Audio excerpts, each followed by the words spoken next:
Mon témoignage de la rencontre avec Jésus, ce témoignage est partagé pour donner de la compréhension sur la nature de Jésus. Pendant une période dans le temps, le Seigneur Jésus-Christ m'a conduit à le chercher dans toute la prière nocturne. C'était imprévu et Dieu m'avait donné la faim de le chercher, et j'avais hâte de rester éveillé toute la nuit pour prier, et il m'a aidé à le faire.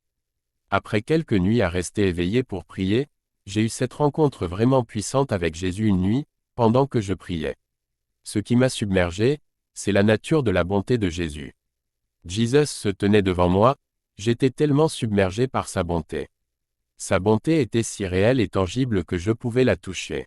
Ce n'était pas que Jésus avait de la bonté en lui, mais qu'il était lui-même fait de bonté, il était lui-même de la bonté.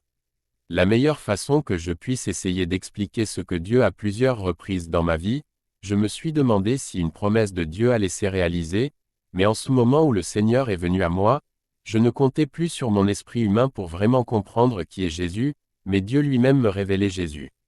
Il était question de sa fidélité à 100%, et je me demandais pourquoi j'avais souvent le doute et la peur pendant le procès. En ce moment je savais que je pouvais me laisser à sa merci et que je serais en sécurité. Sa fidélité ne pouvait pas être remise en cause. Il était question de son amour pour moi. Il m'aimait plus que je ne pourrais jamais comprendre. J'ai réalisé que tant de larmes que j'avais pleurées dans ma vie étaient inutiles. J'aurais pu lui faire confiance à la place parce qu'il était si bon et si vrai. Tout sur sa vraie nature était si réel et j'ai réalisé que le doute, la peur et l'incertitude étaient si inutiles, et je ne pouvais pas comprendre pourquoi je les avais permis dans ma vie, alors que Jésus était aussi bon et si puissant. Jésus était inégalé dans l'amour, la miséricorde, la beauté, le pouvoir, la sagesse, la force, la bonté. Le pardon et bien plus encore. Pourquoi j'avais souvent douté de lui? Pourquoi ai-je souvent choisi d'accorder mon temps et mon attention aux choses terrestres alors que rien ni personne ne pouvait rivaliser avec lui? Pourquoi était-il plus facile de croire une promesse d'un être humain plutôt que celle de Jésus, alors qu'il est si inégalé dans la fidélité, sans aucune possibilité qu'il brise une promesse? Jésus était si bon, si saint. Je savais que je devais juste le suivre et lui faire confiance. Pourquoi ai-je souvent échoué à lui faire confiance? En ce moment, je ne pouvais pas comprendre pourquoi je ne faisais souvent pas confiance à quelqu'un d'aussi parfait. Quelqu'un qui m'a aimé aussi profondément, si fidèle, si vrai, si juste. Dans la présence de Dieu, les mensonges de Satan ne pouvaient pas supporter, et je pouvais voir Jésus tel qu'il est vraiment. Je me suis souvenu du psaume 97 sur 1, l'Éternel règne, que la terre soit heureuse, que les rivages lointains se réjouissent, et Dieu m'a fait comprendre que pourquoi la terre et toute la création se réjouissent du règne de Dieu, c'est à cause de sa nature de bonté, de fidélité, de justice et d'amour indéfectible. Dieu m'a donné la compréhension que tout comme que je pouvais me laisser paisiblement à sa merci quand j'ai compris sa nature, la création se réjouit de son règne parce qu'elle sait qu'elle est en sécurité avec lui. Je me sentais frustré de mon échec à me rendre complètement et à lui faire confiance, et à lui laisser être en charge de ma vie. Mes péchés et mes échecs ont été mis à nu devant mon Seigneur.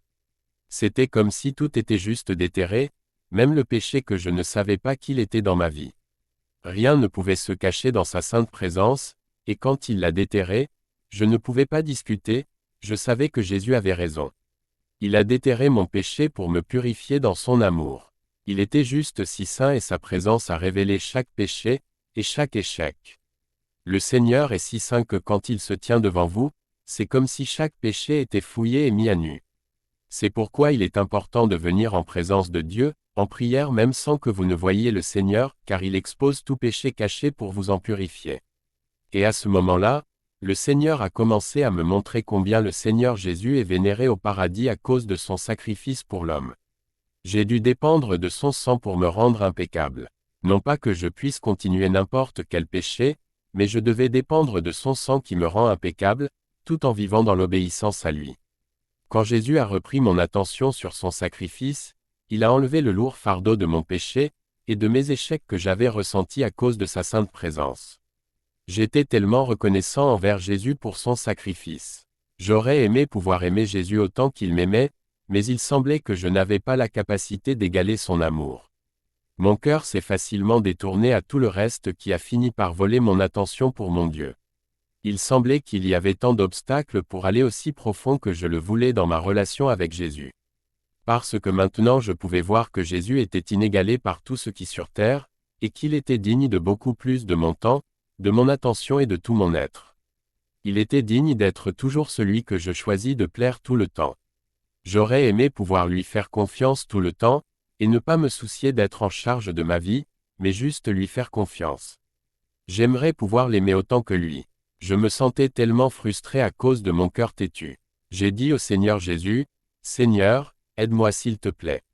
Mon cœur est si têtu. » Le Seigneur m'a répondu et a dit, « Je vaincus et soumis les rois de la terre avec ma puissance, je ne peux manquer de conquérir, et de vaincre ton cœur. » J'ai été réconforté par la promesse du Seigneur de m'aider.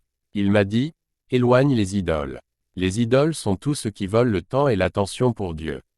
Traduit de l'anglais.